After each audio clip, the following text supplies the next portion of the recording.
All right, looks like we're live and nobody is here, which is understandable given that I am completely doing this out of nowhere. Full-blown test mode.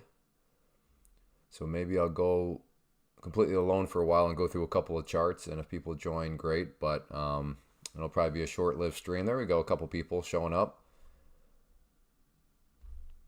Kevin, always from Kevin, he's here all the time. Hey, Kevin, from Lakeland, Florida. All right, we got 2 people here. That's good. That's good. Not too bad for a total impromptu scenario.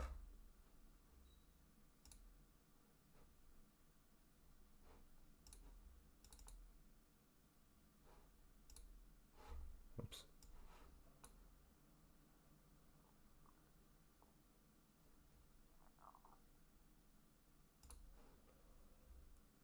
Jeff, how you doing? Kelvin, very good. Hey, we're up to 21 people. Okay, well, we'll hop right in. Um, I'm just my plan. Done this the past couple Saturdays, but usually we've done it in the morning. But I had some things on this morning, so I thought, I got some time right now. Hop on. I don't know how long this will go. Hour maybe. But my goal here is take your request. So it could be a stock option or stock option, crypto, future. Currency pairing, and we'll look at the charts and kind of just map out some things. So if you have a request, let me know. And just a couple of broad rules. First request, don't go for it. But if you want me to do the request, for sure, and if you want me to see it, $5 super chats make that happen.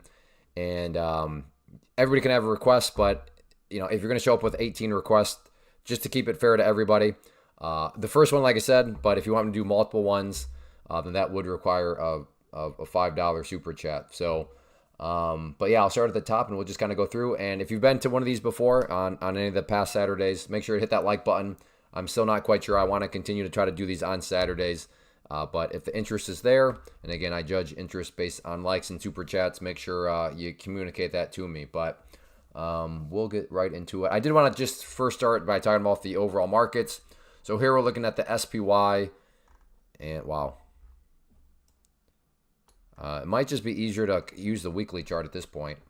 So let's just go to the weekly chart. So the weekly chart, if you're not familiar, that just means that, I know some of you here maybe are new to charts, but weekly chart just means that each one of these stocks, or excuse me, each one of these candlesticks, as they're called, instead of representing a day or an hour, or if you're a day trader, representing maybe 5 minutes worth of time, each one represents an entire week. So you can see right here, it was a very, very rough week. I state the obvious when I say that. One of those periods now where everybody's kind of starting to care about the stock market because now the stock market is in all the headlines and all that. But yeah, very, very crazy week here. So as of right now, in fact, I'll just get rid of these levels. The big dynamic, or I guess, I don't know. Or is the price breakdown through it? I can't quite tell. So let's see. I think the price is still there, or is it not? No, look at that. Wow. Amazing. Amazing. All right. So technically speaking, the big question mark, at least in my mind, is do we get some sort of bounce? Because if you notice, look at the last time the price was down around the 505.25 mark. Quite the bounce. Now, do we get a bounce again? Of course not. There's no guarantees. We could get a bounce. I don't know if I would say that I would, from a technical standpoint, would I be shocked if there was a bounce? No, I wouldn't say that just because, it has bounced from there before, but that would be an area that I think is going to be a big old question mark for people in the charting standpoint is this some sort of double bottom? Do you get a double bottom bounce? Now, is it a genuine bounce? Is it a dead cat bounce? That's a whole nother discussion. But step one is, do we get some sort of bounce, or is this bearishness right here not even going to care about that level and it continues to go down? But I think it's pretty interesting that, again, what a coincidence that the price just happened to stop basically right there at that area of support. So will it be a double bottom? Will it not? Time will tell in that regard. But I think that's really the most straightforward way to look at it, because if you look at the daily, daily is just telling us right now, gap down, and then a big move down. I don't think the hourly is going to show us much different.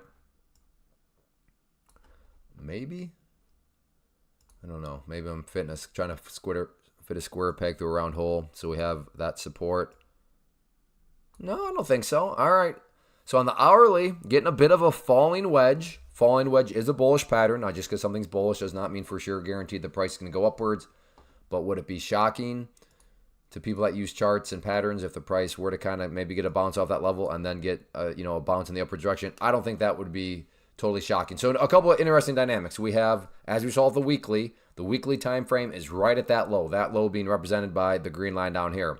But now as we zoom in and we're on the hourly, now we have a falling wedge pattern, which is bullish right at that low. So that still guarantees nothing, but falling wedge at a potential double bottom point. Do we actually get some sort of bounce? I think it's a very interesting dynamic here as we head into the new week. Let's see. Again, I'll start at the top and I'll work my way down. And if you want me to see your request and do it right away, $5 super chat to make that happen. Is this live now at 5 p.m. Eastern? Yes, this is live right now at 5 p.m. Eastern. It is. Yo, pretty good week. AREB. Yeah, I think AREB had a pretty good week. Yeah, had a good solid week. Somebody was on the live stream Friday talking about shorting it, and I went off on this big thing about how that's like that's one of the dumber things you can do is get into the game of shorting these types of stocks. I know it can work a whole bunch. I know maybe you could be right 9 out of 10 times, but if that 10th time it doesn't quite work out and you get stuck in a rough move, well then your account is going to be looking pretty rough in a hurry. So what I find interesting here on ARB from the daily time frame, in fact, so I think I did this one on my Friday top 10 list. All right, there we go. So on the 30-minute, what we have is this bull pennant. And the price you can see actually closed slightly above the bull pennant pattern. So the question now becomes, is this going to be the start of a bigger move? No guarantees, but think about the question. Is this the start of something bigger? And in order to even ask that question, something needs to happen worthwhile in the first place. So, right, it makes no sense. Like, oh, is this the start of something bigger? If you're like, well, is what? Nothing happened. But in this situation, something did happen. It got the break through that area. So is this the start of something bigger? Will that breakout get more continuation? Interesting dynamic here on the 30-minute. And then if we move to the daily, you can see that not only has it, peeked its head up above it being the price, not only has it peeked its head up above that pattern that we saw on the 30-minute, but on the daily now the price is peeking its head up above that purple line there, which on my chart denotes the very well-known, the very watched 50-day simple moving average. So showing some momentum weak or showing some momentum late on in the day, but is it weaker volume or is it weaker momentum? We'll see. It's seemingly getting pretty stretched, but again, to be fair, and that's why shorting these sorts of stocks is just you're playing with fire. Is if this thing is just going to go on one of these bonkers moves, you from the short side, you could be getting absolutely roasted. And I remember that. What was his name? I don't remember, but somebody showed up. Oh, I'm short at 18 something. It's like, okay. There's better ways to go about making money in the market than shorting these stocks. I'll just leave it that way. Way better ways. Let's see. AREB, Coreweave, CRWV. All right, CRWV. Oh, so IPO. Quite the pullback here on the daily, that's for sure. Yeah, the newly released IPO stocks, they're always a little tricky to talk about because, you just don't have a lot of data. So, maybe from the daily we could get some sort of pullback support area down here at that area. So at 42, could that be an area of support? And nothing vastly complicated on that, other than the fact of during the IPO day right here, that was the high before the rejection. So when the price did come up and break through it, just basic technical analysis, when levels of resistance are broken, they tend to act as support. So if there is more of a pullback, then yeah, I don't know, maybe 42 is some sort of support. Let's drop this down to the hourly, see if that offers up any more insight. Maybe here, do we get some sort of, I don't know, if we just ignore those 2 points, is that, yeah, I could see, again, I'm well aware that I ignored these two spikes right here. But if we do ignore that, and we just connect that with that, that did a good job of forecasting where that area of resistance was and this little kind of clump of resistance. So yeah, is this kind of the key trend line? If the price comes up here and breaks through it, does that break, create additional upside buying pressure? Maybe. So that's an interesting dynamic there on the hourly. Let's drop down to the 30-minute.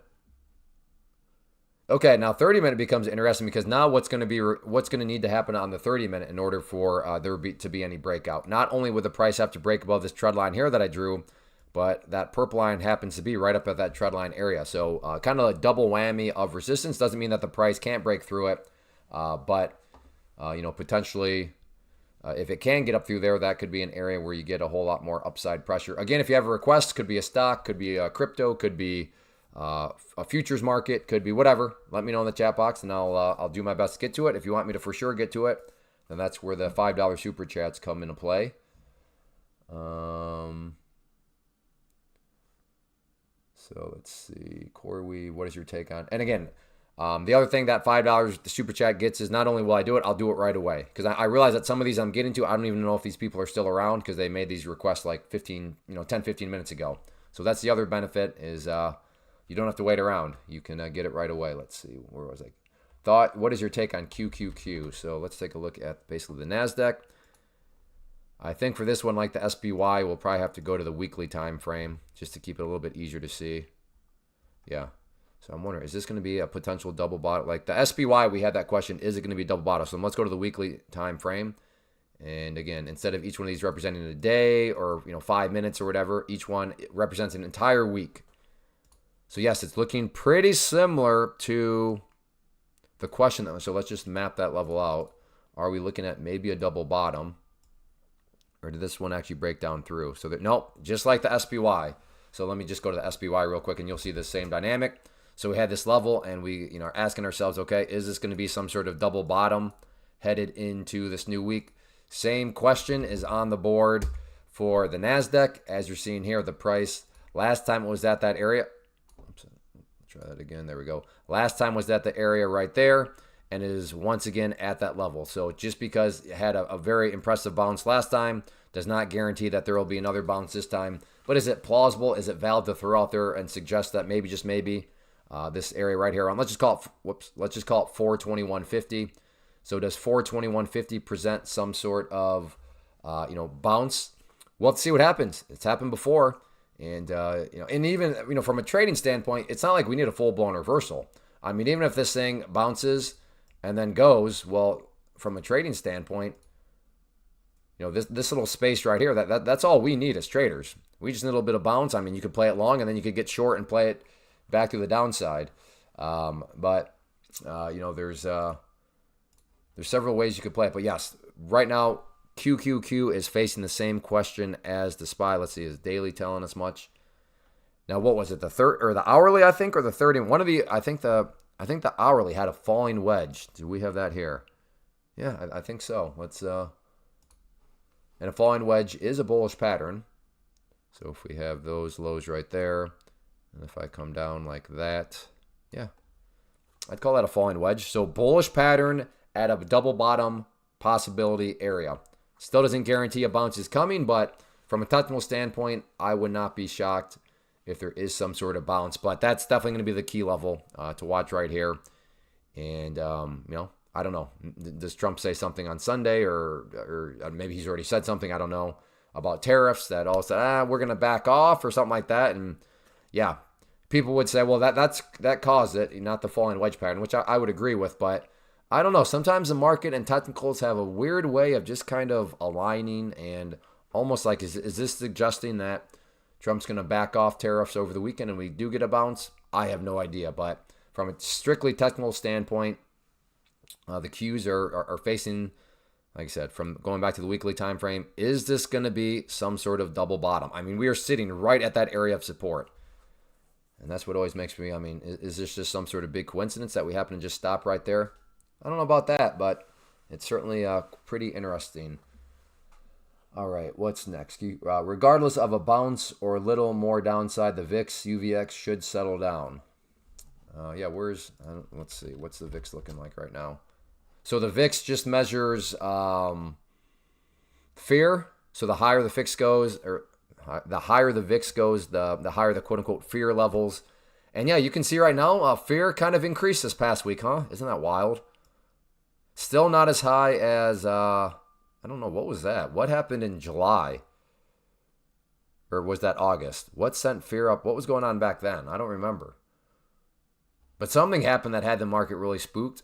I don't remember what that was. But anyways, we'll talk present time. But yes, this past week has definitely created quite a bit of fear in the market. And then the daily is what you'd expect, straight up. Japan. What was going on with Japan back then? Was going insolvent? I'm not sure on that one. I don't remember Japan going insolvent.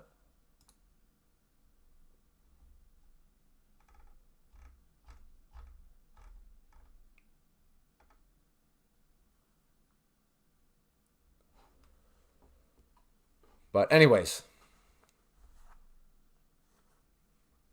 but it was about Japan. I don't. Does anybody else remember hearing about Japan? I don't remember hearing about Japan about anything.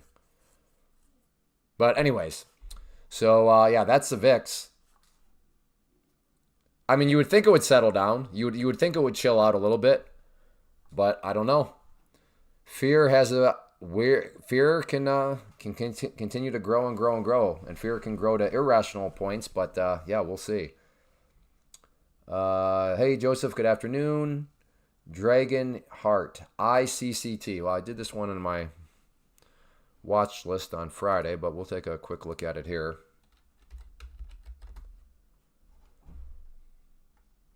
So on the daily, we definitely have a problem area here with the pink line, 200-day simple moving average. Price did come up there and get rejected back by it eventually.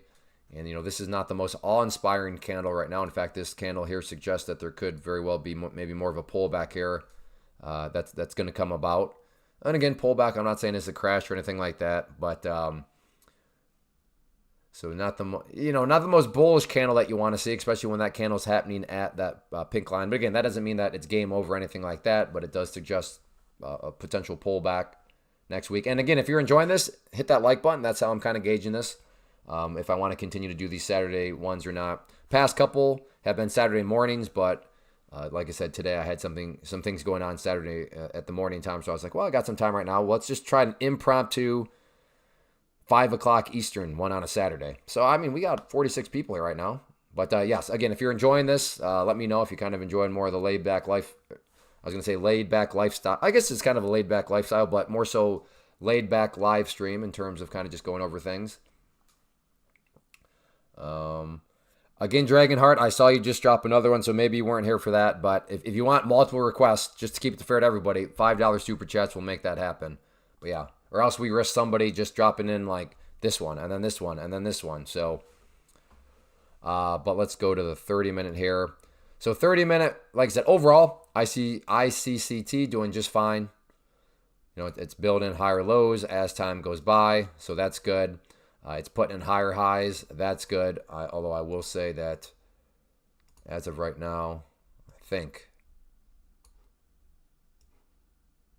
yeah, I do have a bit of a rising wedge pattern, which is technically bearish. Doesn't mean that their crash is coming, but could there be a pullback? I could see pullback being very realistic, where, again, when you combine the 30-minute rising wedge pattern with the daily chart having this sort of candle at the location it did at the 200-day simple moving average, I could see some sort of pullback come in. If I'm new to paper trading, I'm looking for information on forums, YouTube, etc. Why is it normal to see so many bots everywhere? I'm not quite sure what bots are you talking about. That sounds like a oh man, I'm glad. When I got started, YouTube was around, yes, but it's not like now. So just to hear, I'm looking for information on forums, YouTube, etc. You're feeling pretty overwhelmed right now, Raven, would be my guess. That sounds like just the ES. All right, hopping into futures, which is what I'm all for these days. Yeah, welcome to the land of bad information and unorganized information and oh man.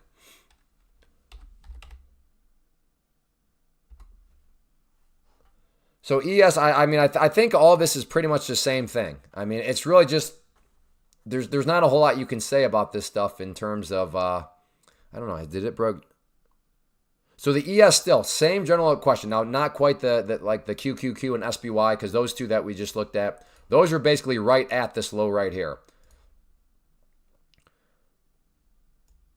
But this one technically a little bit below it, but still within the range of it. So I would argue that the question.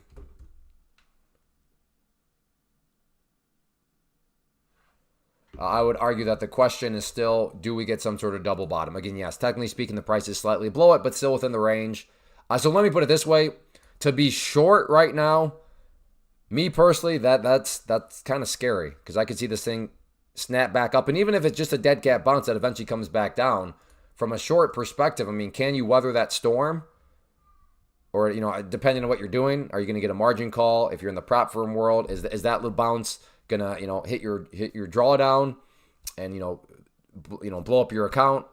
Maybe I could see that very realistically, because you could get a bounce. It could be a dead cat bounce, but I mean, if you're short down here and it does double bottom, even if the double bottom bounce is just a temporary bounce, yeah.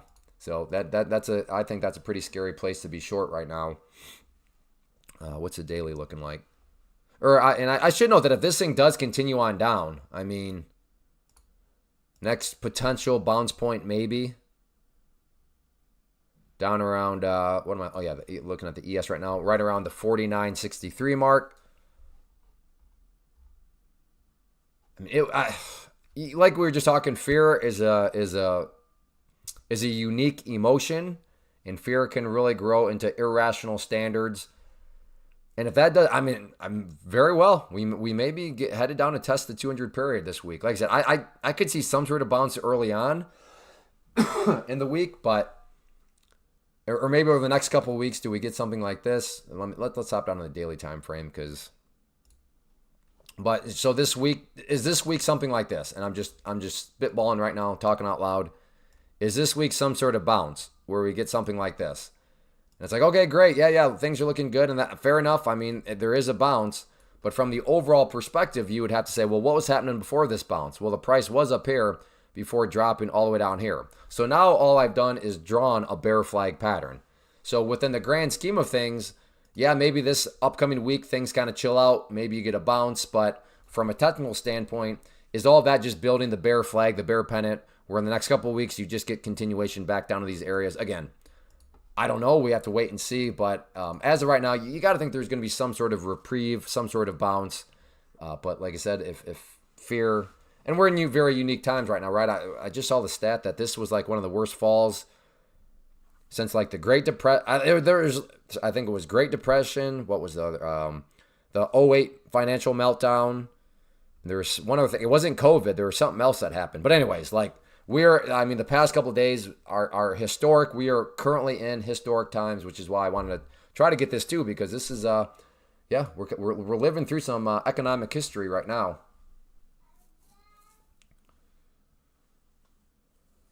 George Weatherford, with tariffs driving markets lower, can overseas market indicate a potential? Yeah, I think it's worth at least keeping an eye on those, those foreign markets. If they start to turn around, does that signal maybe some sort of softening? Potentially, yeah.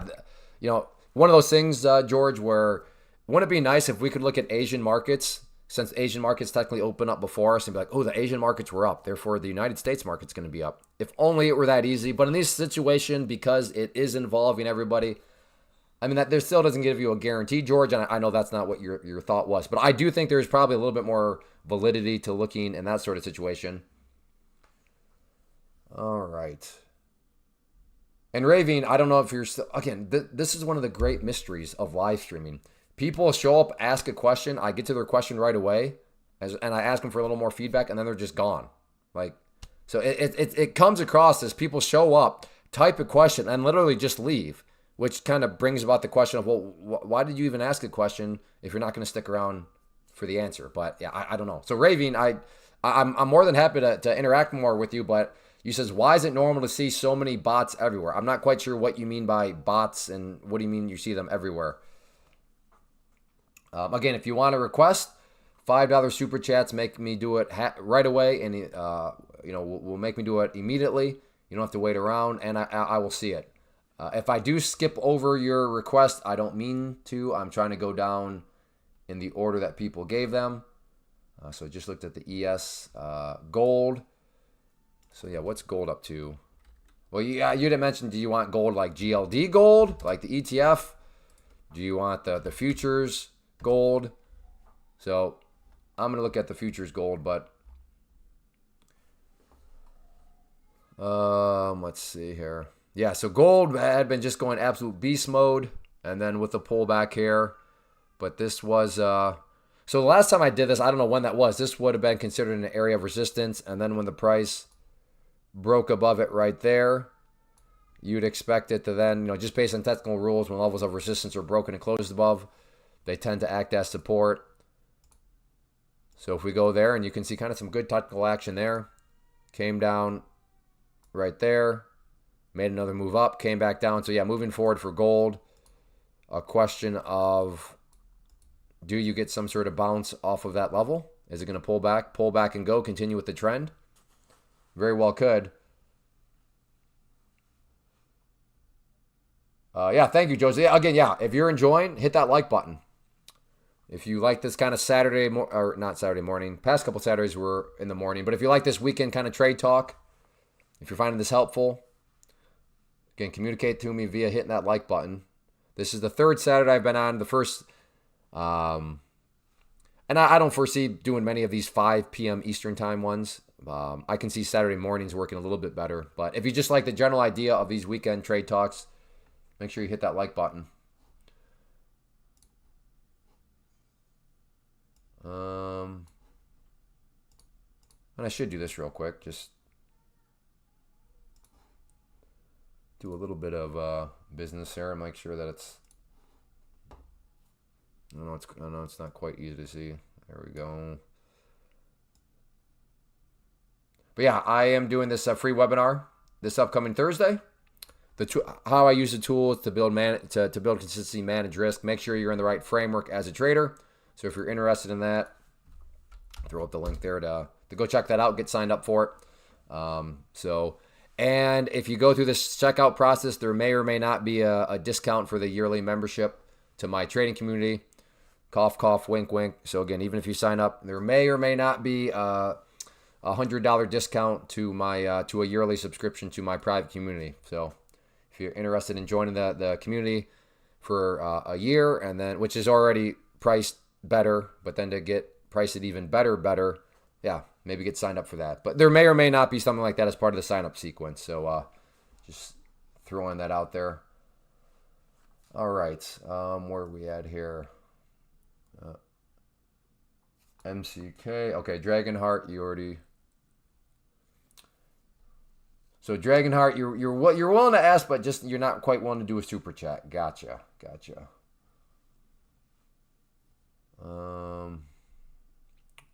A faster than expected inflation reading in Japan raised expectations for Bank of Japan interest rate increase to surge in the U.S. Japanese yen, which in turn influenced the VIX, a measure of market value.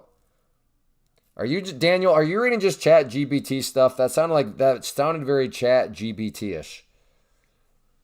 Is that what happened there, Daniel? It seems like I just had a conversation with Chat GPT. Many are still bearish for next week. I'm thinking bullish. Yeah. When many are still bearish, that seems to be the time where things all of a sudden kind of turn around. With tariffs driving. Okay, we talked about that. Hey, the Dougie. Look at the weekly chart on the USD. I'm betting we see a bounce off the 200 week. The US. So we want to take a look at the US dollar here. UUP, is that the dollar? There we go. So dollar has been getting, and you think that there's going to be a bounce off of that? Oh, you said the weekly chart. I don't. Maybe I'm looking at something different than you, but yeah, this is on the UUP, which is just a way to measure the dollar. It's sitting right here at the 50 week simple moving average. So yeah, either way, you're saying you could see a bounce off of it. I would agree with that. We're at that level. We got ourselves a nice hammer candle. So does the US dollar see some strength this upcoming week? We'll see. I hope. I think that's the best indicator of any economy is the strength of their currency. I cannot think of any economies in the history of the world where their currency went down the toilet and then people were like, "Oh man, you're a good economy." So that's my personal opinion. I think the best indicator of a strong economy is look at their currency. How strong is their currency doing? So yeah, overall, I mean the dollar's still trending up. That's good. That's good. It's actually very good. That's reassuring. Yeah, it's been a pullback here, but gotta like to see the U.S. dollar still increasing in value. I know. Well, yeah, Clay, but when the dollar is weaker, then that means people can buy more stuff. I understand all those arguments. I get it. But at the core, my premise is in history, I've never seen one where the currency is going down the toilet and then that economy like remains strong and it would be considered actually strong. I think I'm caught up. So like I said, are there any other requests? Could be a stock, could be a crypto, could be a futures market, could be any good news on tariffs could see a massive rebound day. Yeah, I agree. Bearish for now, but afraid of a hard bounce. Yeah, I mean, exactly. That's it, Pawn. Like all it takes is a tweet, and it doesn't even necessarily have to be good news about tariffs. It could just be a less bad than what was expected news. So it's still bad, but it's just a little less bad, or maybe put it that it's not as bad. So even that sort of news, it's bad, but not as bad as expected. Something like that could even create upside pressure for sure. CXAI. All right, let's take a look at CXAI. And by the way, all of you that are asking about these stocks, I really hope you're not day trading these stocks. Okay, don't make me talk about Pam's plant. So, but if these stocks are something that you're investing in or like swing trading, fine. But I swear, if any of you are day trading these stocks, you're making poor life decisions. You're making very poor life decisions. So let's take a look at CXAI, which again, hopefully is not from somebody wanting it from a day trading standpoint.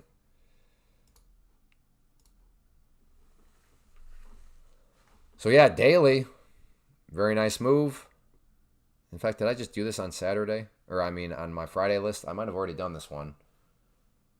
But I don't know, we'll take a look at it. So yeah, I'd say the biggest dynamic here was broke up through the 50-day simple moving average. Always a good sign, and I would say that would now be considered a key area of support. Just based on that, the rule in charting that when levels of support are broken and closed above, you want to see them act as support now.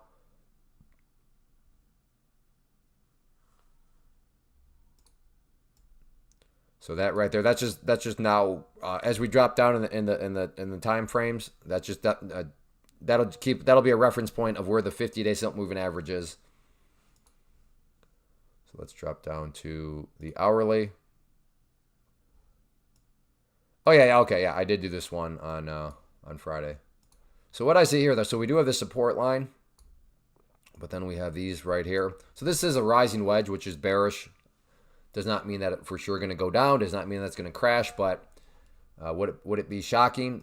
In my opinion, no. It would not be shocking if this thing needed to pull back, come down on here. But if they're, again, think about it from a bigger picture standpoint. Even if the price, came all the way down to that pink line there. So let me kind of just illustrate this out a little bit. So because this pink line is going to keep moving. It looks something like that. So even if it came down to there, and then at that point, started to go sideways, what would you have from the overarching standpoint?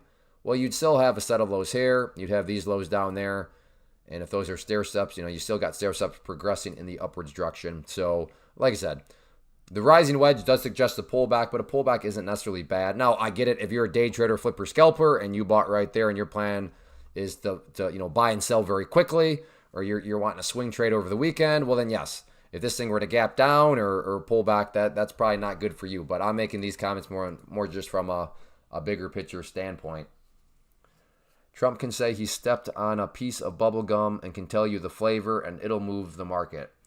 Well, I mean, I don't know about that, but yes, he can definitely move the market if it has to do with the market. But I think, we're in crazy times, so I suppose you never know. How much margin is required to hold futures over the weekend via the prop firms? You are not allowed to hold over the weekend via prop firms because that's at the core, that's a gamble. And they don't want you gambling. They want you operating within a set of rules for risk. That's why Pam's plant is in the category of day trading. Because what you just described right there is not day trading. That's a swing trade. You're holding overnight. So yeah, that's irrelevant for prop firms because they don't want you doing that. Because at the core, that's just a total gamble. It could work out very well for you, don't get me wrong, but it could also be disastrous. Hi, I'm new to futures. Trying to learn what I can. New to trading, really. Okay. Maybe this is off track, but I'd be interested on your take on an Nvidia long term.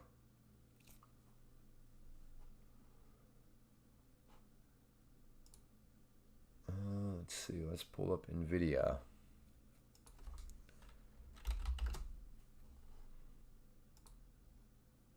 Oh, this is not in. I forgot the A, didn't I? Nvidia. There we go. Well, long term right now. Well, like I said, long term. I'm not a fundamental investor. Like I don't know what you mean by long term. Like where do I think Nvidia is going to be? 5 years from now? No idea. And honestly, I have no care. Like I'm. But yeah, right now, in all actuality, I mean, Nvidia from the bigger picture, it's holding up. I mean, yes, this can feel like the end of the world right here, but when you just build perspective again, now we're at the weekly, meaning each one of these candlesticks represents one entire week. So when we look down here, even this right here, I mean, now we're looking at years, right? Because here's 2023, and then here's 2024.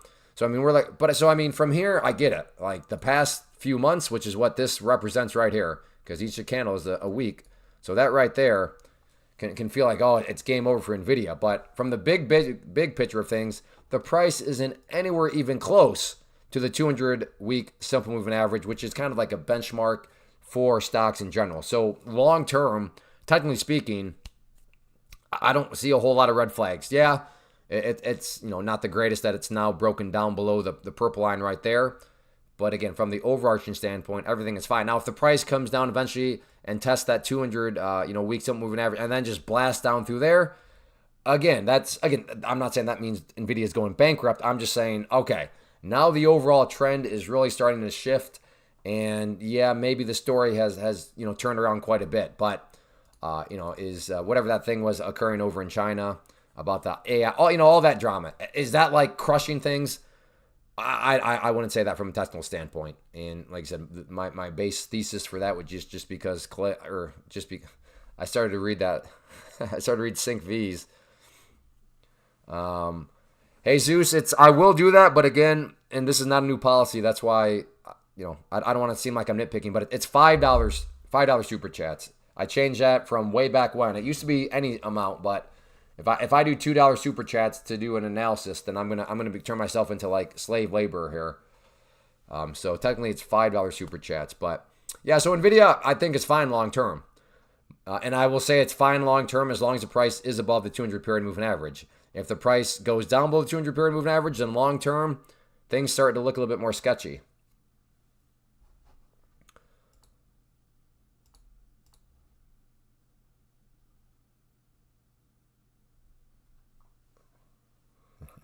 Can you make a day in the life type of video with Lambos, yachts, and scantily clad women?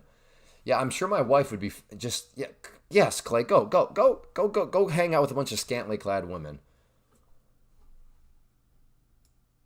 Yes, I'm working on it though, for sure, because that's what life's all about.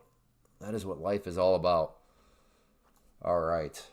By the way, that's a joke. That's a joke. I mean, if that's what you want to make your life all about. Okay, I mean, okay, but hey, thank you, Jesus. Trust me, my day in the life of a trader would be like, I wake up, maybe I change a diaper, make sure. Well, I don't make sure the kids have breakfast, but like that's my wife, she does that. But I mean, I check in on but it would be a very like the exact opposite, the antithesis of that. But I know you're kidding, but that's funny. That's funny. All right, we got to check out Hood for Jesus. Do you care about it from a certain standpoint? Are you looking like Are you like day trading this? Is this more of a swing trade? Is it an investment? What time frame are you thinking, Jesus? Because I mean, if you're like, I want this from a day trading standpoint, then I'm not going to look at the weekly chart because you don't care about the weekly chart if you're day trading the thing. Again, if you're enjoying, hit that like button. Could we even get up to 50 likes? That'd be pretty impressive on a Saturday to have 50 likes on this thing. Hey, thanks, Daniel. Jesus, I want to buy year-out calls. Okay, so you were thinking long-term. Gotcha. So you would care about the weekly time frame for sure. Well, Hood on the weekly is now getting close to a very...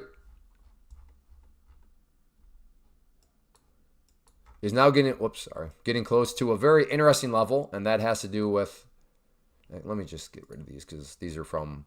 But that interesting level, maybe you've kind of connected the dots on it being... Right? And so, I mean, you got to love this stuff. What a coincidence where it happened to bounce on the week. What a coincidence. The power of charts. It just, I guess that's right off that 50 period moving average.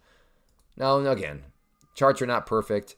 And even if you want to argue, well, it only did that because it was a self-fulfilling prophecy. It's like, okay, think about what you just conceded. You just conceded that there is such a thing as self-fulfilling prophecies. So if there is such a thing as self-fulfilling prophecies, wouldn't you want to know where those self-fulfilling prophecies are? So that in and of itself would be a reason to want to learn charts. But so it did bounce off that level. And the previous times it's been down around it, even going back to early 2024, you can see the price has been respecting it. And once again, so far so good, the price has respected it. But if this comes down and breaks down through here, I'd be a little worried about year-out calls. Now, to be fair, it's year-out calls, so it could be a fake break where it just heads back up. That's totally possible. But right now, it's respecting it. So year-out calls, if it does respect it and continue on up, you could be looking at a very attractive situation. But it is still kind of, I think, at an area where me personally, and again, I'm not a financial advisor, I'm just talking out loud here. But if it were me personally, I'm curious. I'd want to see what exactly is going to happen at this area right here.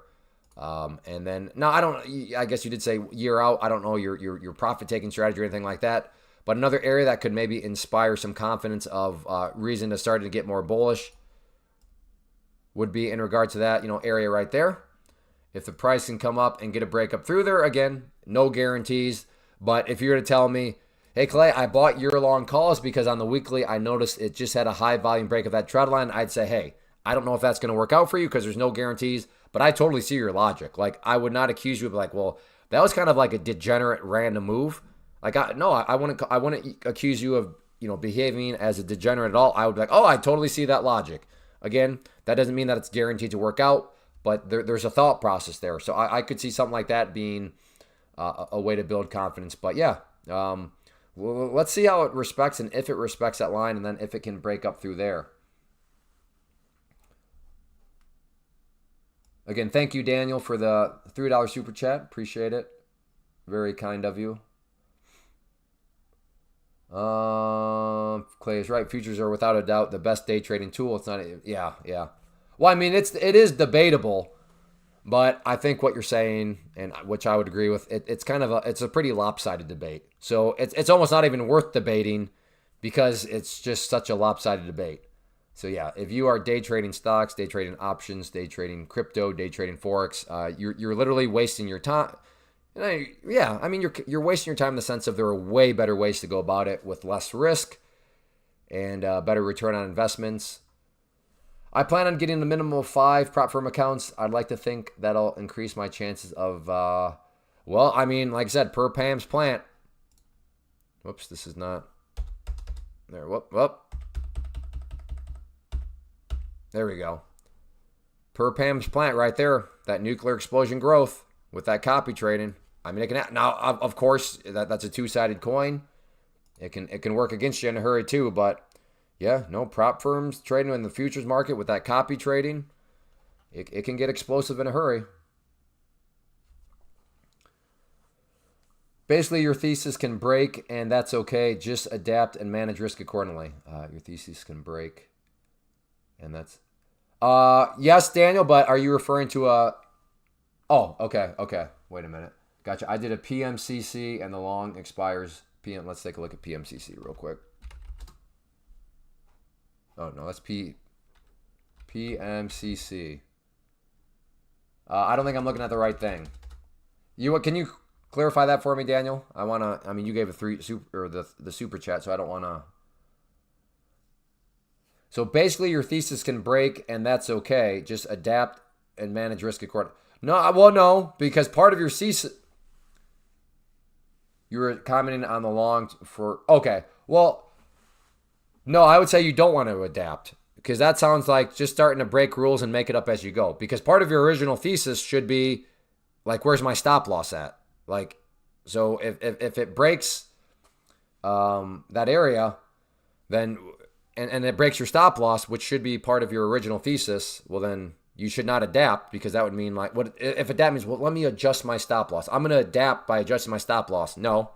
And I'm not sure if that's what you're saying, but that would just be bad from kind of just a general trade management standpoint is, risk management should be a part of your original thesis. If you are adapting, that's kind of code word. That's like almost an intelligent way to say I'm breaking rules. I'm adapting. Wait a second. No, that's part of the original trade plan. So you don't have to adapt. You don't have to make it up as you go. Again, I'm not saying that's necessarily what you're saying, Daniel, but something to keep in mind. Hey, George, thanks for the $5. You got a request? Oh, maybe up here about, let's see. Is it true that futures falling? A lot of people are turning to gold futures drive. Yeah, yep. Because right now people are thinking that currencies are going to get crushed because is money going to start to flood into the system? So gold is one of those considered safe havens. So yes, that's exactly it. But did you have a request on something, George? Let's see. Again, if you have a request, drop it off. Yeah. We'll go for another 13 minutes, maybe longer if there's some more requests and more interest. But like I said, I want to go for at least an hour. But this is definitely not going to be like a 3-hour one from that I've done during the week. But love the platform. Thanks, George. Thank you. Do I think Bitcoin will run? I mean, where's Bitcoin even at right now? Scalping would be the best in the future innovations. Scalping would be the best in this market. Yeah. I mean, I'm not.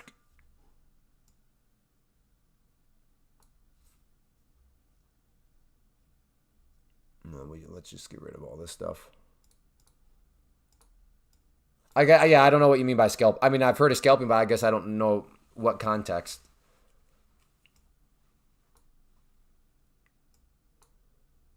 So Bitcoin's super interesting right now in the sense of what we were just talking about, Hood. So remember Hood, we had that discussion about, all right, Hood, you're at the 50-period moving average. Bitcoin has really been respecting this too. And even right there from a few weeks ago, bounced right off it. Still within striking distance. So what was the question? Do I think Bitcoin will run? I think you can make a technical argument that it's prepping for a run because it has pulled back. It is going sideways. And I really wish I could say that if something pulls back and then goes sideways, that means for guaranteed for sure it's going to run.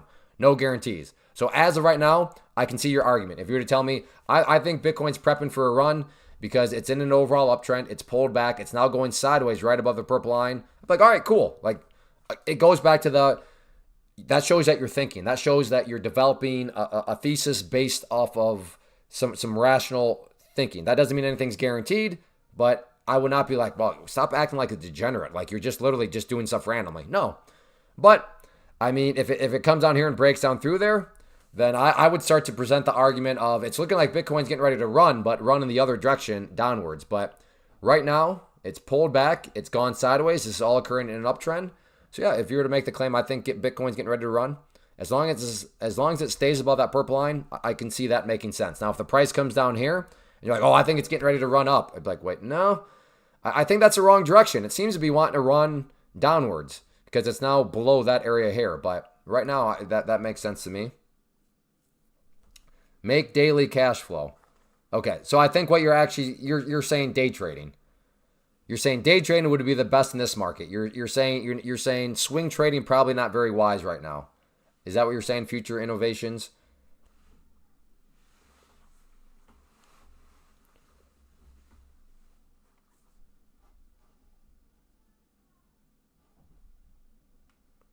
What's the daily on Bit? Ooh. Yee. Well, we got some interesting action here for Bitcoin on the daily. Okay, all right. Yeah, no, then I hear what you're saying. Yeah, I think what futures are saying, I would agree with to replace this day trading would what I would be comfortable with. In other words, people that are trading and then holding things overnight. I mean, you just don't know what's going to happen. Is there going to be some sort of news breaks in any sort of direction? It can get sketchy in a hurry, but if you're day trading, meaning you're not holding anything overnight, I think that's a pretty good spot to be in. But yeah, right now in Bitcoin on the daily time frame, I think we have some decisions coming up because really, in all actuality, well, let's change that to green to represent support. And then we have this trend line here coming down. In fact, let's not even use a trend line. Let's just use the purple line right there, 50-period moving average. Let's use that as our trend line. So let's make this all the same color. So we have support. We have resistance. So we have this wedge. And as you're maybe noticing, this wedge is starting to run out of space. It's running out of room. Who's going to win this battle? And going back to the point, do I think Bitcoin will run? I think you can make a much stronger case if the bulls get the break to the upside of this wedge. But if the price breaks down through there, it's like, okay, yeah, Bitcoin may still run, but if your definition of run is like baking in running upwards, I don't know about that. But this pattern does suggest that Bitcoin's getting ready to run. But in which direction? It'll be interesting to see how it interacts with that dynamic there. Bitcoin looks like the indices, but it's a few weeks behind. Okay, so you're thinking that there is going to be a break to the downside. So if this is a few weeks behind and it's going to look like the indices, it sounds like Jonathan's thesis, he's thinking this thing is going to break to the downside of this current wedge that's formed. I think that's what you're saying. I know you do futures. My question is, do you know any prop firms that... JM, you asked this already. What is your obsession with stocks? Kind of getting a headache. That's what I'm trying to rub. You're blowing up my thing. You asked me a million questions on Friday. Why? What is holding you back from just doing futures? What? I don't understand. Like, it seems like you're good on prop firms, but like, why? What do you got against futures? I do limit orders. Yes, you can do limit orders on futures. Yeah, you can do 1 million limit orders on futures.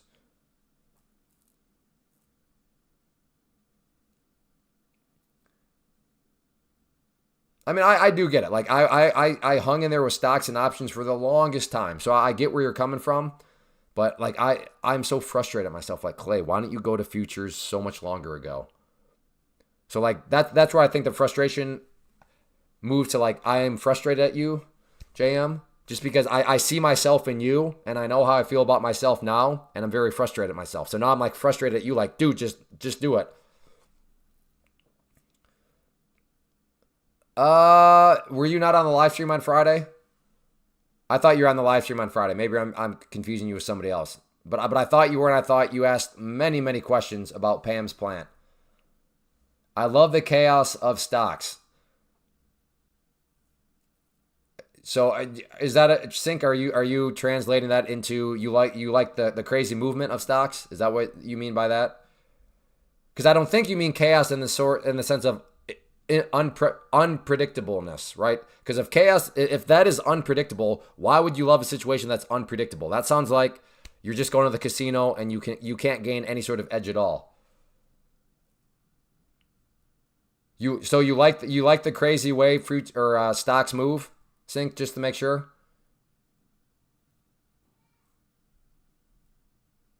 Hi Clay, for the prop firm you recommended, once you get to pro account, can you get request payout every day? Yes, yeah, that's what separates them. Okay, Sync. So I'm assuming you've never traded futures or never even watched futures. Is that fair, Sync?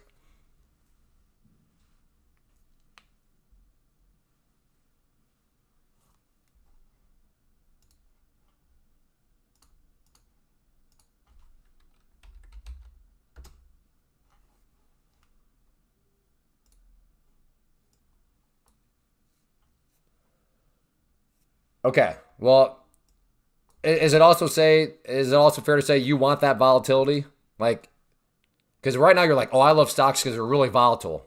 And I do agree some stocks are very volatile. I'm not pushing back that out. But it sounds like your position is I day trade and I want to day trade stocks because some of those stocks, they are volatile. Is that am I summarizing your stance fairly? I traded options for a long time and never traded futures because I just didn't know what they were. Wish I started futures so much sooner. Yeah, exactly, Pawn. That's kind of how, like, why I'm frustrated with JM. Because, like, assuming he's who I think he is, like, he keeps, like, resisting. And I'm like, dude, don't be like me. Don't be like me. Stop resisting. There's no need to. And especially when there aren't good, like, why do limit orders? Why wouldn't you be able to do limit orders in futures trading?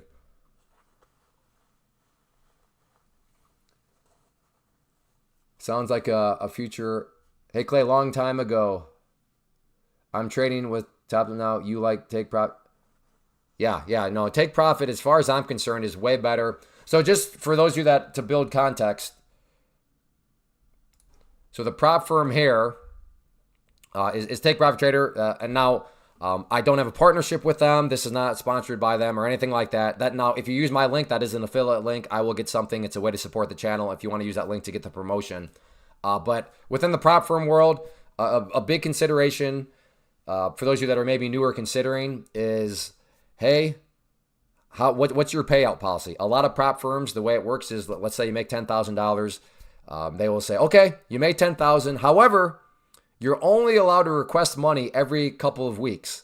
And when it's time to request that money, you're actually only able to and allowed to request, $2,000 of that $10,000 that you made. Now, for me, again, that doesn't make them a scam or anything like that. They pay and all that. So that does not mean that these other prop firms are a scam. But with Take Profit Trader, they're saying, hey, once you get to the pro accounts, once you've passed the test, when you make money, you can request that money not only whenever you want, but in any amount that you want. And if you want to request money every single day, because every single day you're making money, you are allowed to do that. I think that is, and I think that's why they're getting very popular right now, because most prop firms do not operate in that way.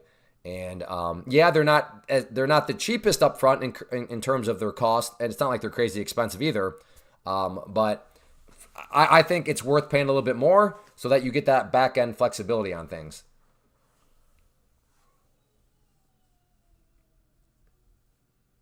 Oh, Sync just disappeared. I tried to summarize his position and now he's gone. So yes, this is that would be why I like Take Profit better, just because their payment policy is just so much. It's clean. It's clean. You make money, you can. In fact, I think we've had some people do multiple requests in a day. I guess I don't know that. Don't hold me on that. But I think, but it's just clean. If you want to do requests at the end of every day when you've made money, you can do that, and your money will be with you very, very quickly after that.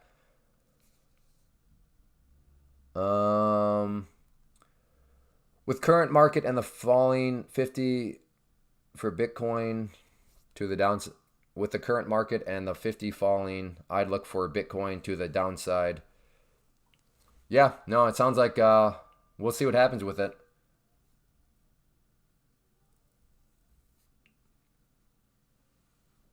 Yeah, I'm just not a fan of Top Step. Not a fan. Not a fan. Doesn't mean they're a scam. I just think there are cleaner ways to go about it. And especially when you're new to prop firms, I mean, you want to keep things just straightforward. You want to keep things clean. You want to make sure people can understand things. And I think that's just what makes Take Profit Trader so straightforward. And I know a lot of other live streams, they're recommending, 5 different prop firms. And that's fine, but I think that's a very quick way for people to get overwhelmed. So that's why I just keep it at once. Explain the model. I think the model makes the most sense, especially when it comes to the payout policy. And, it is what it is. Man, Sync just disappeared. Well, I'm going to do this lesson anyway. So Sync's claim was, man, I love stocks because stocks, they move. They are volatile. And yeah, some stocks are very volatile. I mean, you can look at AREB. This might be an argument he would use. But look at that move, man. This thing was at $5 and it went up to 16. And okay, all that's fine. But here's the problem with AREB. Stocks that can move this crazy in your favor can also move against you. in that regard. And the problem with that is with stocks, that's all of your money at risk because you put your money in an account and then you trade, and it's all your money at risk. So if this thing accidentally goes down, ouch. That can add up. That can be very painful. But with Pam's plant, which is an argument for day trading, so we're talking about the category of day trading, but Pam's plant is arguing for futures trading through a prop firm. And the reason why the prop firm is so beneficial, well, let me take a step back because Sync thinks that like stocks like move really big. Yeah, well, we're about to blow. We're about to. Where am I? There we go. So let's take a look here at NQ, and let's look at movements here. So this move, and this is the 5-minute time frame. So 1, 2, 3, 4, 5, 6, 7. So and we'll go about 6. So about 30 minutes. In 30 minutes, this thing was at, let's just to keep the math easy, 17,650. And then on this bounce right here, this again, this is the 5-minute time frame. So if you want a day trade, went up to, let's just keep the math. Let's just call it 18 right there, 18,000. So we're going to make this bounce even less. So 650 up to 18,000 is what, 350 points, right? Yeah. 650 plus 350 would give you 1,000. So yeah, that would bring you up to there. So this distance right here is 350. 350 what? Well, in the world of futures, things are measured in points. So that is 300 points is what you would say. Now, with this type of contract in futures, 1 point is worth $20 per contract. So let's just keep it that you only buy one contract. So 1 point is worth $20. This little distance here that happened in, let's see, again, 1, 2, 3. So about less than 15 minutes. Less than 15 minutes. This was a 350 point move. And so if 1 point is worth $20, and that was a 50 point move, that was $7,000 right there. That was possible.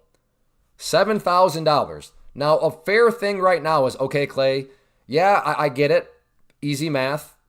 I understand that you know, you had $7,000 of I mean, it was more, right? Because this bounce even went higher than that. But just keep the math easy. That distance is $7,000. But like, how much money did that require you to get involved? Like, how much would I needed to have put at risk? So on that point, where do you put your stop? That would depend on your strategy, JM. So at this point, it's okay. Well, how much money is needed to be involved? If you look at AREB, you know, that stock we were looking at, even if you wanted 100, because that one, I don't know, let's just call it at, you know, you would need thousands of dollars. Now, I guess technically not, because even if you wanted 100 shares and you got, you know, at $7 a share, that's $700 still that you would need. But all of that is your money that is required, and that's all of your money at risk because it's what's being needed.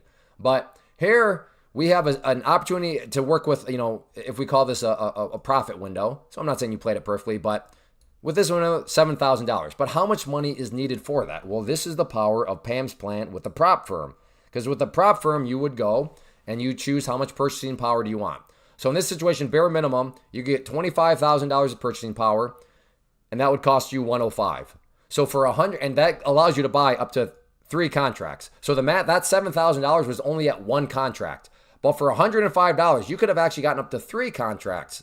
So if it's 1 contract and that was worth $7,000 and you had 3, well, you got to now multiply that $7,000 by 3. So that movement right here could have been $21,000. Now, you would never want to necessarily go 3, especially when you're just getting started. Because again, but remember, he's like, I want that volatility. Do you see the movement here?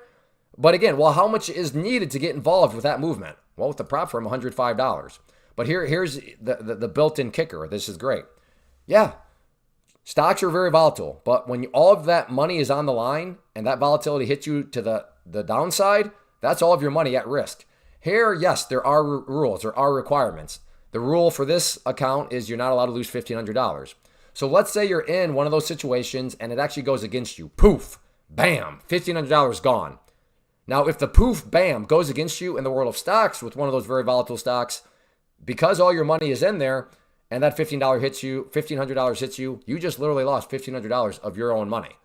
But in futures, did you lose $1,500 of your own money? With the prop firm, no. You only lost the cost of the account. So my point is this. If you're going to be in highly volatile situations, part of that is sometimes it's just going to go against you. You're going to be caught on the wrong side of something. I would rather have one of those circumstances not cost me $1,500, which it would for the guy that was talking about, I like to trade volatile stocks. I don't want to be in that situation. I don't want those movements to cost me $1,500.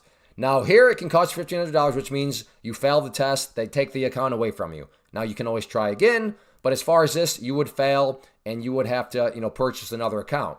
But the failure is only costing you $105.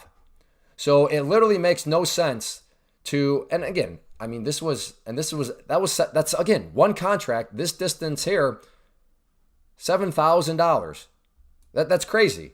So I'm not impressed by some of these stocks that it's like, oh, look at this stock, it made a huge move. It's like, yeah, well, futures move just as fast, if not even quicker, yet you're putting on way more risk than what a futures trader is, assuming they're going through a prop firm. So I don't know if that's helpful to anybody. I don't know if I'm preaching to the choir for some of you, I'm sure, but I know some of you, based on what you're saying, is you never even heard of that. Again, Q Trader, I'm not, if I wanted to make this really, really ideal, I would have said up here. I'm just trying to keep the math easy. This is just, I picked that bottom. So yes, I'm not saying you're going to catch the exact bottom. That you kind of missed the point there, Q Trader. I'm just saying that this distance here, relative to, stocks, that's a crazy amount. So if you are looking for movement, if you want volatility, futures would be a very good place to go, especially NQ futures. Or, now I recommend people start with MNQ because the MNQ is the toned down version of it. But MNQ, if you want volatility, if that's your stance, then I would go with futures. Not necessarily because of the volatility. Well, that would be it.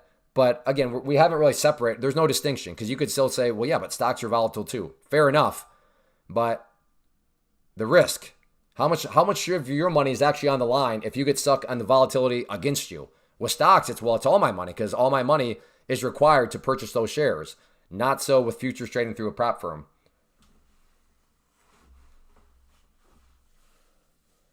Nope, not to the level of the detail. Thanks. I can see why it makes sense to transition to trading futures.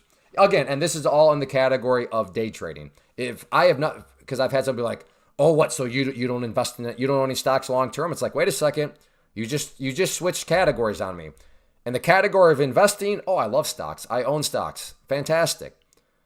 So, but I'm talking strictly in the category of day trading. Pam's plant is where it's at. Even just for, we've been talking stocks. Like, unless you have $25,000, then in the world of stocks, you can't day trade as much as you want. Why? Well, because of that ridiculous government regulation of the pattern day trading rule. But guess what? In futures, there's no pattern day trading rule. You can day trade as much as you want every single day. So that in and of itself, when it comes to stocks and options, I think is reason enough to switch over to futures trading. There's more reasons than that, but like I said, that reason alone, Pam's plant, why would you not move into futures so you don't have to deal with that pesky, pattern day trading rule anymore? So good, Daniel. I'm glad you found that level of detail helpful. Like I said, if there's any more questions on it, oh, yeah, and Mike makes a good point. This is a while ago. He says, plus the wasted mental energy of always searching for the next best stock. Exactly, Mike. And that's summarized in Pam's plant right here. Stop scanning. Save time, save money. I know some scanners are included with platforms, but to Mike's point, yeah, that's the thing with like cryptos and all that sort of stuff. You got to wake up early. You got to run your scans. What's the hot stock for today? What's what's a hot coin? Where's the pump and dump going? With futures, you just roll out of bed because you know what you're going to trade. Because what you trade is going to produce opportunity for you every single day, and there's going to be multiple opportunity for you every single day. So yeah, that is exactly it. That's one of the S's of Pam's. Stop scanning. Now, I know there's companies out there that, you know, they you know, part of their, you know, membership or part of their platform is, oh, we got these scanners. I'm like, it's cool, but like you don't need to spend money on any of that stuff. It's just not needed. Show up, start with the MNQ. Because as a day trader and as day traders, I think most day traders want volume. They want volatility. The MNQ will give you plenty of that. And I'm not asking you to take my word for it. Ask people in the chat room here. And or just go do it yourself, or watch some of the other past live streams, or show up on Monday. And, you know, I'll be trading futures, and you'll see just how much movement there actually is. Correct, George. No PDT rule on futures. You can day trade as much as you want every single day. For futures, you only need to be very careful when there's news or when Trump is talking. Well, no, I mean, to be fair, you need to be very careful with whatever you're trading. I mean, if you're not very careful as a trader, you're not going to be around very long. Got game. Can we use TradingView platform for prop firm? Yes, you can. In fact, so the way the one I recommend works is you're going to pick what purchasing power you want. So do you want an account that'll give you 25,000, 50,000, so on and so forth. And then during the checkout process, it's going to say, hey, what platform would you like to use? Now, the one that I use and the one that you see in my videos is Coreweave. But to your question, got game, right there you can see TradingView. So yes, you can use TradingView if you so choose. But the nice thing here is the time savings, even just from a prop firm. So in other words, you do not need to go and create an account with Coreweave separately. You know, you have to go through submit your ID, all that sort of stuff. You don't have to do any of that. Take Profit Trader is going to go and create that account for you, and then they'll email you your login information. So they'll give you your username and your password. You log in, and you're good to go. And then the other hidden benefit of all this, of Pam's plant, is right down here. Tax reporting is so easy. With a prop firm, all they send you is a 1099 form. So at the end of the year, there's your 1099 form. You take that to your accountant. Here's the 1099. Boom, just like that. That's it. So smooth, so clean. You know, it's kind of hard to push back against things like that, but oops. Very good questions, very good questions, very good comments. How do you determine price action in futures? Good question. So if let's actually do this real quick. We're going to play a game here, Chris. Okay. You tell me if we're looking at a stock chart or a futures chart. Ready, Chris? Is this a stock or a future? I will play the game for everybody. Is this a stock or a future?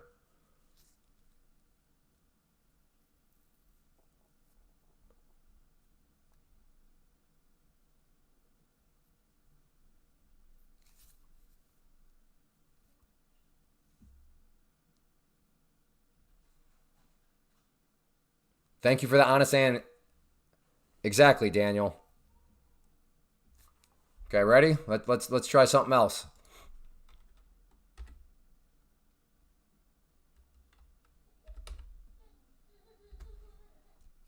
What's this? Is this stock or a future?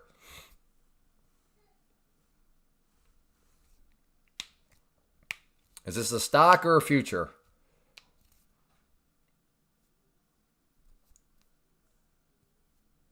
I know some of you guys are being wise guys, but you're missing the point. Daniel S. he's looking at the right thing. I know what you guys are looking at, so you're not wrong, but you're sort of letting the point that I'm trying to make fly over your head. Again, what is this? A stock or a future? Is this a stock or a future chart we're looking at? Correct, QT, correct. But I'm trying to hopefully illustrate something with Chris here, because it's a very good question. So at the end of the day, what I'm trying to convey is I get it. For that first one, you were looking over here and you're like $119. That based on the price, that's got to be a stock. But what you were not able to do is there's no way on that first one that you looked at these and you looked at the patterns and the candlesticks. You're like, oh, I can tell based on that that's a stock. No, that's not what you did. Right? You were looking at the price and you deducted $119. I don't know of any futures out there that are trading for $119. That's got to be a stock. But you know what? For you wise guys out there, I'm gonna get spicy. Let's go, wise guys. So who are the wise guys? Carlos. Who was that? Who else? Jesus. Yeah, for you. For you wise guys. Now we're going to see how smart you are.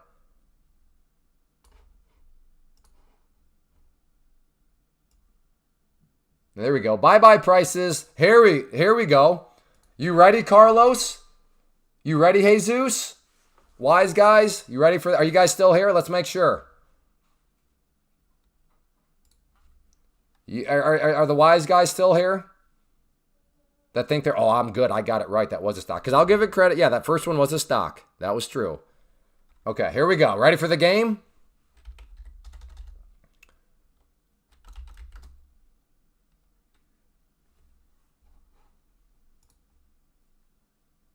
Is this a stock or a future?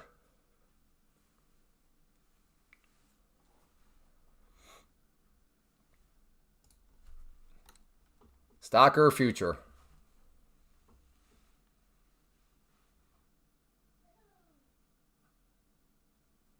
Okay, ready for the next one?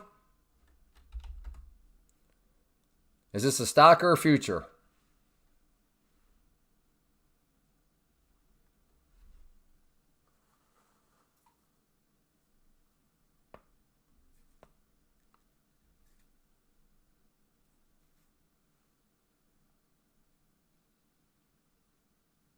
Oh, yeah, that's true. You can see the trading times. Okay. I think you all get the point I'm trying to make. As like, I don't think any of you are looking at the price action, or looking at candlesticks and be like, wait a second, candlesticks on stocks are different than candlesticks on futures. I'm trying to prove a point, Jay Pong. Don't make me pong you on the head, okay? Can we all agree, though, that whatever methodology you were using, you weren't looking at candlesticks and being like, wait a second, that candlestick looks different than a futures candlestick. Is that fair? I don't think any of you were doing that. So my point to Chris is, if you understand how to read charts and use charts and stocks, the same things apply to futures. There's bull flags, there's bull pennants, there's candlesticks, there's RSIs, there's moving averages. In the world of stocks, all of those things are the exact same in the world of futures. So with futures, you rely heavily on price action rather than news events. Correct. Yes. Yeah. Yep.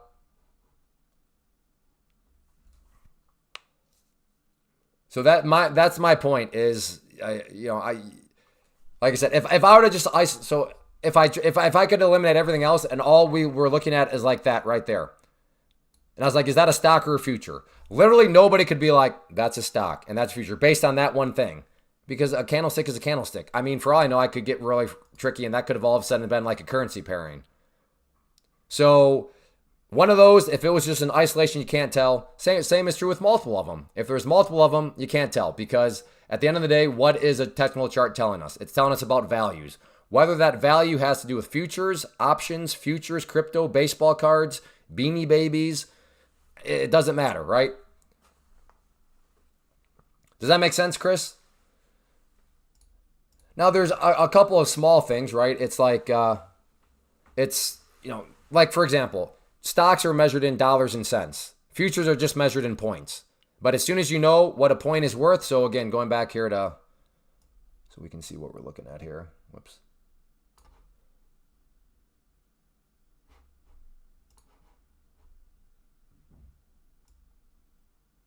There we go. So let's go just back to, let's look at MNQ, because that's what I would recommend starting off. So MNQ, yeah, again, I mean, look, it is what it is, right? I mean, these are just candlesticks. A group of candlesticks is what's, being represented here. But, just the difference would be just the points. But all you have to do is MNQ, 1 point is worth $2. So if something moves if something moves 30 points, well, if we know 1 point is worth $2, well, times 30, then that one contract could give you up to $60. Now, if you had 5 contracts, well, then now it would be 5 times 60, because we know that 60 is the value of 1. So then that same movement, if you had 5 of those contracts, is worth $300. But I mean, those are the minor differences, right? But assuming you can do that math, assuming you can, okay, for the MNQ, how much is 1 point worth? And then once you get that number, okay, then you would just be like, well, how many points did it move? And there you go. That's it. Then other than that, candlesticks and moving averages, everything else, that's just all the same. Hey, Clay, what are the forgot game? Yeah, this right here is futures. Yeah, this with it, but you can tell that up here. But like I said, again, if I just gave you one candlestick and you had nothing else, you would not be able to tell me if that's a stock, a forex pairing, a crypto. You just want to be able to tell. So right here, this is multiple candlesticks because a candlestick is just telling you data. That data being the value, and all these things have value. What was your question earlier, Got Game? Hey Clay, are the tests for the prop firms difficult to pass? Well, I mean, yeah, you got to know what you're doing. So yes, and as far as the test, but I mean, trading is hard as a get-go. So I mean, it's not the test that is hard. It's trading is hard. But I would argue that prop firms are good because they are forcing you. So this is another part of Pam's plant. So that they're an added risk control in two ways. We already talked about how not all your money's at risk, but also rules. The tests have rules, and these rules are going to force you to think about things that need to be thought about. Now, they're not exciting things because in trading, the exciting thing is, well, how much money can I make? Stuff like that. The rules for these tests and within the accounts are going to be forcing you to focus on risk management, risk control. All those things involving risk management, you're going to be forced to think about. You're going to be forced to address.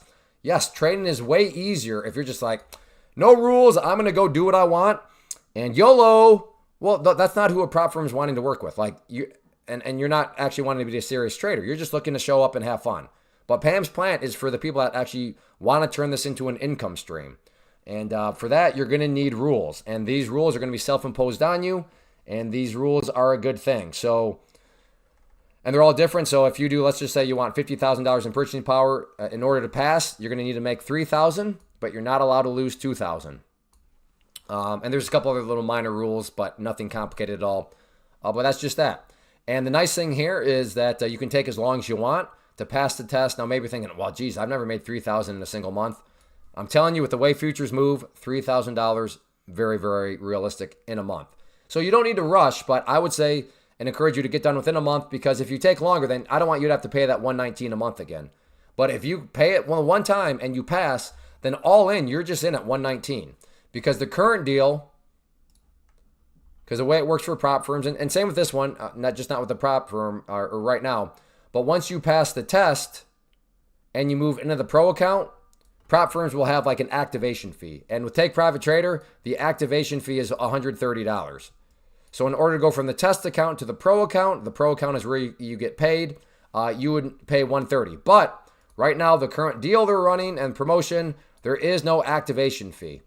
So it is all you literally would have in is the cost of the test. So in this situation, the test being $119, and that's it. And then another nice thing here is that, so let's look at, let's just say you do 100. Let's go to the other extreme, 150,000 in purchasing power. So that's going to cost you $252. But let's say you fail the test. Take Profit Trader will let you retake the test. But here's the nice thing. When you retake it, it's only going to cost you $100. So yes, the first time it is $252 to get the account. But if you fail, so if you have a bad day or whatever, and you're like, well, I'd like to try again. Cool. Now you can try again for only $100. So that's the other nice thing about it. But yes, there are rules. Is it hard to pass? Well, I mean, trading is just hard in general. But they're gonna force you to think about the things you need to focus on, and that being risk management, risk control, and all that stuff.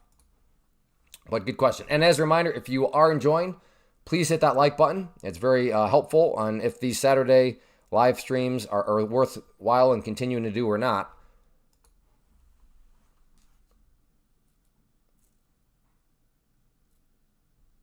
What produces strong trends?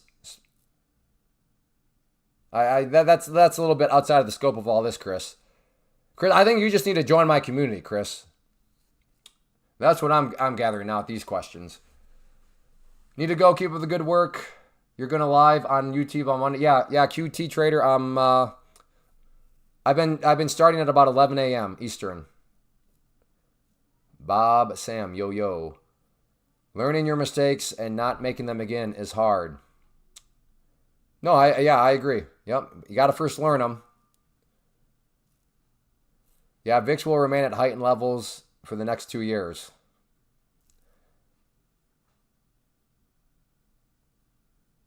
Wow, Jay Pong is like is a prophet, like straight up. Not it might stay heightened. Not there's a chance it'll stay heightened for 2 years.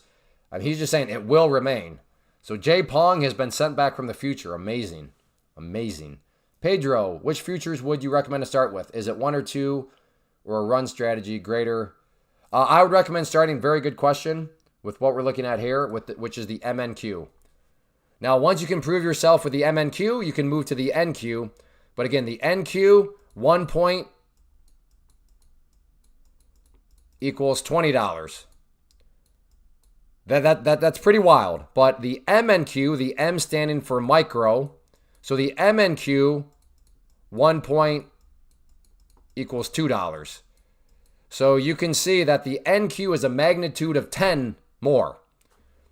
And that's across the board. For commission, so commissions on MNQ, one contract is 25 cents to buy, 25 cents to sell. For an NQ, one contract is $2.50 to buy, $2.50 to sell. So I would recommend the MNQ. Now, I trade both depending on circumstances, but MNQ is going to give you that volatility. It's going to allow you to kind of ease into things. So MNQ makes the most sense in my opinion. Daniel S., I understand the premise of spending money to make money, but maybe an odd question. Could the cost of something like this be used as an expense at the end of the year for taxes?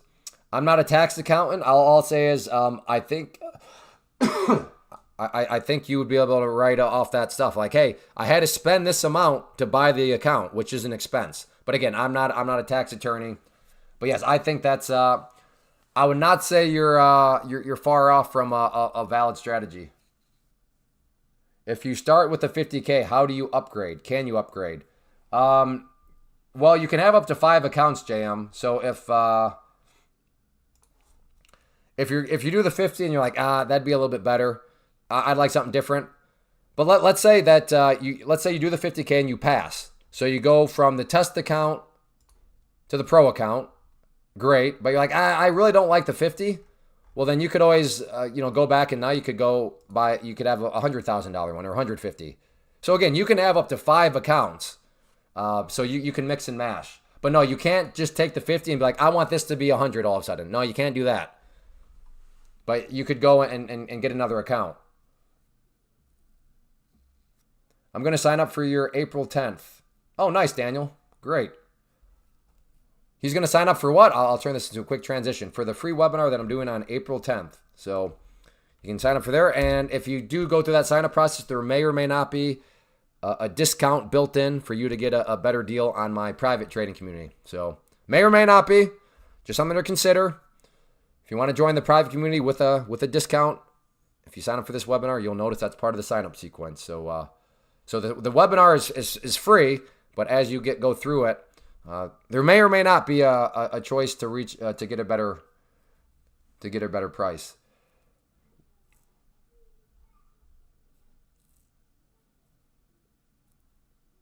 Chris, I saw your question the first time. What produces strong trends? That now you're getting into technical analysis. You're getting into the ebbs and flows of the market. So that stuff is part of my more so premium training. But that stuff can't accurately be described here. Like there are more that goes into it. I mean, I can give you an answer, but you're going to feel like I'm shortchanging you. Like, what produces strong trends? The emotions of the market. Supports and resistance levels, moving averages, supply and demand. Again, I understand, like, that's a terrible answer. Like, again, but that is the answer. But like I said, the more in-depth answers and all that's outside of the scope of this, because that's a little bit more involved. I hate to even talk about my stuff because in this day and this culture, it seems like anybody that sells something is like a scammer. So I'm not even trying to bring up the fact that I do have a training program and all that. But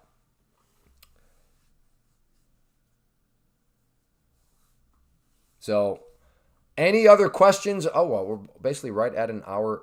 Do we have 5 more likes out here? I think if we could get this up to 75 likes, there's like a nice roundness to that. If there are any other questions though I guess really anything.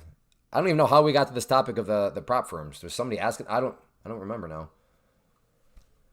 Yeah, let me put it this way, Chris and JM and anybody else. Pedro asking, Daniel, and I'm not asking you to. I guess in all actuality, if you really didn't trust me, the proof is there. You'd have to do some digging because there are chat boxes that come with every live stream that you could go back and you can replay the chat boxes too on my past live streams. But there have been now numerous people that have kind of listened to Pam's plant. They're like, okay, all right, I'm going to at least give it a try. I'm going to at least give it a try and we'll see what happens. And I'm batting 100% so far. Every single one of those people has come back and said, wow, Pam's plant is so much better than day trading options or day trading stocks. I don't think we've had anybody from Forex. I don't think we've had anybody from crypto that I'm aware of. But we have people that have been day trading stocks or day trading options. They've given what I've talked about here, Pam's plan a try, trading futures through a prop firm, and they come back, they're like, whoa, futures are so much better. What was I doing? And I agree with them because I hung on to stocks and options day trading for way too long. And I regret it, but it is what it is. I'm here now. Can you do more lives on the weekend? Yeah, we'll see, Franco. Like I said, this is now the third Saturday in a row I've done it. The first two were Saturday mornings. This one, just because of my schedule, it happened to be the evening. I can't really see myself doing too many more evenings. I'm not saying I'll never do another one again. But I think the mornings will probably work out better. Usually we call it, coffee, Saturday morning coffee and trade talk, something like that. But yeah, if this is helpful, if this is beneficial, then I'm not opposed to coming back and doing it. But I do think I'm going to call it good. We're at an hour and a half. I'm not seeing any more questions come in. But yeah, again, just as kind of my final little sales pitches here. If you do want to support the channel, if I've kind of convinced you to give Pam's plant a try, and you want to support the channel, if you could use that link, that is a way to support the channel. And it does make sure you get the promotion. Again, the promotion being 30% off and then the 0 activation fee. So using that link will give you the promotion and it'll help support the stream, support the channel, whatever you want to look at. As far as just supporting the channel as a whole, if you're not a subscriber to the channel, please consider hitting that subscribe button. And then I mentioned earlier about the free webinar that I'm offering this upcoming Thursday. You can check that out right there. We got to do trading fees for futures come off of your property firm. No. So the fees, so the money that you make every day, that'll have the commissions and reflected within it. So again, that's any money you make. So you maybe you'll make $100 on a trade, but if your commission's $5 and just like anything else, then technically you've made $95. So when you go to request money, you don't request the 100, you would request the 95. Of that 95, depending on the account you're in, so if you're in the Pro account, you would get to keep 80% of your gains. Pro Plus account, you keep 90% of your gains. So that is how that works. So I think I answered your question there, Paul. But yes, there are commissions when you're buying and selling futures. They're very minimal compared to the gains that you can make. And then with the prop firm route, which is, this is no brainer. Again, when you have such little of your money actually at risk, it's like, that just makes good sense. Thumbs up. Good, Paul. Good question. Thank you for asking. All right, everybody. That is all I have. I wish you all a great rest of the weekend. I will be back Monday at about 11 a.m. Eastern, and we'll do our normal kind of try to get some live trades, do some market analysis, and we're going to have a good time. So everybody have a good rest of the weekend. Take care, and hopefully I'll see you on, if not Monday's live stream, a live stream in the future. Take care, everybody.